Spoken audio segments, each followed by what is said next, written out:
What do you do, Jay, to keep your wellness on track after you've Control-Alt-Deleted? I mean, I don't know that you've ever had to have a ketamine infusion, but I'm just saying, what is it that you do for you?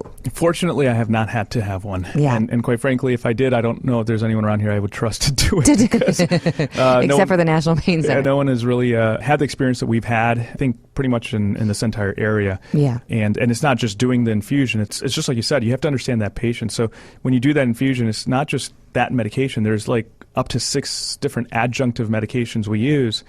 And it's like creating a perfect soup. You know, it's like if I said, hey, I'm going to make chicken noodle soup for you, I don't just put a bunch of noodles and a bunch of raw chicken in there. It's not going to taste very good. There are so many ingredients and the timing of the ingredients and blah, blah, blah to make that perfect soup for you.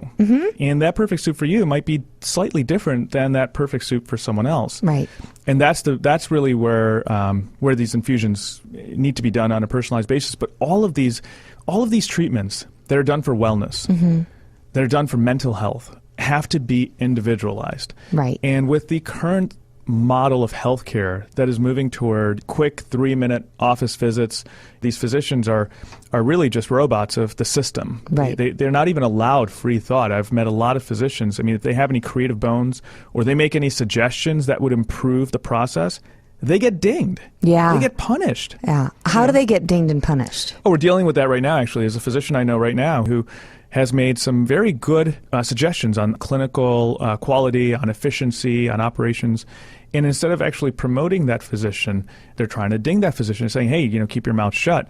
And the reason is because, again, that physician no longer is that powerful person within the healthcare system. They are literally the robot. Powerful people are just the business guys. Right. And it is what it is. From a business standpoint, it's probably a better business model than the regular old running your practice business model. But from a clinical standpoint, we don't see the outcomes that we used to see, or I definitely don't see the outcomes in those kind of environments that we can see in our practice where you have individualized care. And that's my concern with that on a national level is, are we then going to be moving away from that doctor-patient relationship where you really get to understand that patient? And if you do suggest things like, I think things like cognitive behavioral therapy, which is something that we utilize.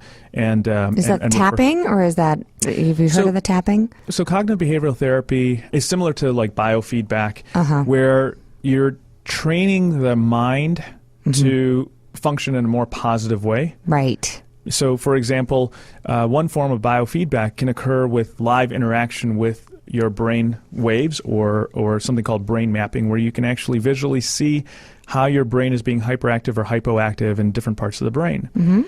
And by focusing on different ideas or thinking about different thoughts, you can, in real time, see how you affect your brain waves, which is really cool.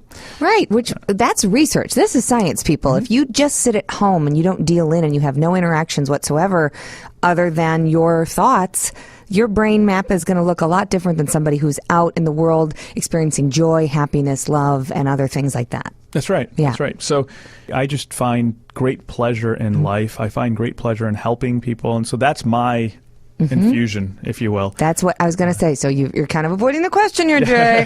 What is it that you do? What is your wellness routine? And it's the cognitive kind of interactions? It is. And also, I think it goes back to how you're raised and some of the principles you're raised on and the experiences you have at a young age.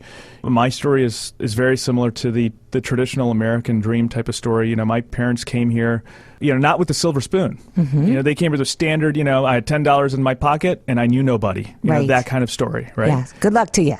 Exactly. But they came here on a scholarship. So they worked their tail off. They came from a very humble background, but education and morality and ethics were highly, highly stressed.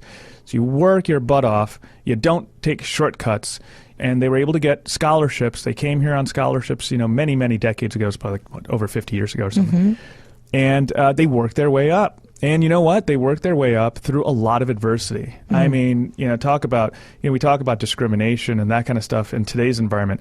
I mean, it happens today. It definitely happens today. I mean, I've actually, we still experience it, but nothing like 50 years ago. Sure. Yeah. Nothing. And they fought through all of that stuff. And they made a name, and they did Are all your that parents stuff. doctors? No. Okay. So my dad's actually an engineer. My mother was a nutritionist. They're both retired. they did two things. They stressed that hard work and that positive sort of attitude. Failure is not an option type of attitude. But the other thing they did is they consistently exposed me to what the real world is like. We are so fortunate in America. We are so fortunate. We're the luckiest and the best country in the world. And despite everything else, I think I heard a statistic that even the poorest people in America are still the top 0.001% or something like that of the richest people in the world. Right. So like we all live in this bubble where we have so many resources. And so one thing that they really focus on is travel, and especially travel to places that are less fortunate. So we went to India many times, we went to other third world countries, and those things stick when you go there at a young age and you realize, wow, if I even have food on my table, I'm the luckiest guy in the world. It's a good day. Yeah. It's a great day. Yeah. It's a great day. So that, I think, is one thing that there's a lot of bad stuff. We have bad stuff that happens to us every day. Of course. We run into bad people every day. Right. But we sort of revert back to that. Let's look at the real world and see what we really have and focus on those positive things. I think we can all really be able to get past some of these harder sort of first world problems. Yeah, exactly. Yeah, the princess problems is what I call it. Exactly. When I was a kid, my grandmother would say, there's starving people in China. That line of, eat your food, there's starving people somewhere. And it's just a line unless you've experienced it, unless you've seen starving people picking up garbage and, and grazing for that. And that is forever life-changing. And I remember when I was a kid, my dad took us into areas in the city where we were working at shelters, at like soup kitchen type things. And it stuck with me so much because we came outside and there was a homeless man who had passed out on the sidewalk in his own vomit. And nobody even stopped. Nobody, and I remember being about 8 or 9 and thinking, that's not okay. How is that okay? People are walking over him, walking around him, and nobody helped him.